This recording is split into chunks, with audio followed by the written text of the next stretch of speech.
C'est la semaine des lycées français du monde. Avec nous pour en parler, Olivier Brochet, bonsoir. Bonsoir. Soyez le bienvenu sur TV5 Monde. Vous êtes le directeur de l'Agence pour l'enseignement français à l'étranger. Vous avez pris vos fonctions au mois de mars dernier. Peut-être d'abord quelques mots sur l'ambition de cet événement. On connaît la semaine de la langue française. Là, c'est la semaine des lycées français. De quoi s'agit-il ? C'est la troisième édition de cette semaine des lycées français du monde, qui est un moment où nous mobilisons l'ensemble du réseau des lycées français dans le monde pour nous faire mieux connaître, pour faire mieux connaître la réalité de l'enseignement à l'étranger, de l'enseignement français à l'étranger, de toute l'offre de nos établissements.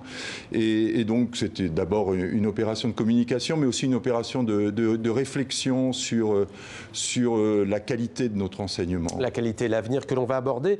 Premier lycée français dans le monde à Berlin, en Allemagne, au XVIIe siècle. Aujourd'hui, il y en a combien et combien d'élèves scolarisés ? Alors aujourd'hui, on a 522 établissements d'enseignement français dans le monde, 370 000 élèves, ce qui représente une croissance à l'été dernier de plus 15 000 élèves qui sont entrés dans le réseau. Quels élèves ? Des élèves d'enfants expatriés, mais aussi locaux, on imagine ? Oui, on a un tiers d'enfants français et 2 tiers d'enfants étrangers, qui sont aussi bien des enfants des pays dans lesquels nous sommes installés que des enfants d'autres nationalités. J'étais la semaine dernière à Kinshasa pour fêter le 55e anniversaire du lycée.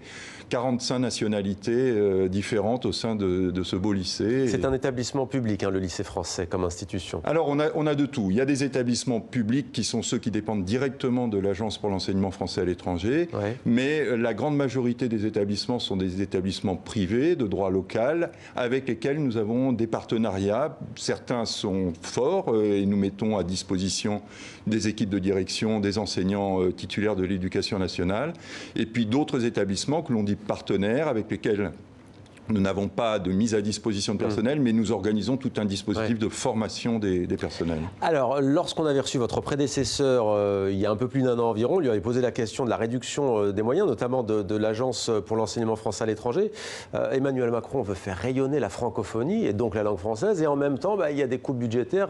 C'est un sacré défi pour vous, non ? C'est un défi, mais vous savez, le 3 octobre dernier, les ministres de l'Europe et des Affaires étrangères et de l'Éducation nationale ont présenté un plan de développement de l'enseignement français à l'étranger.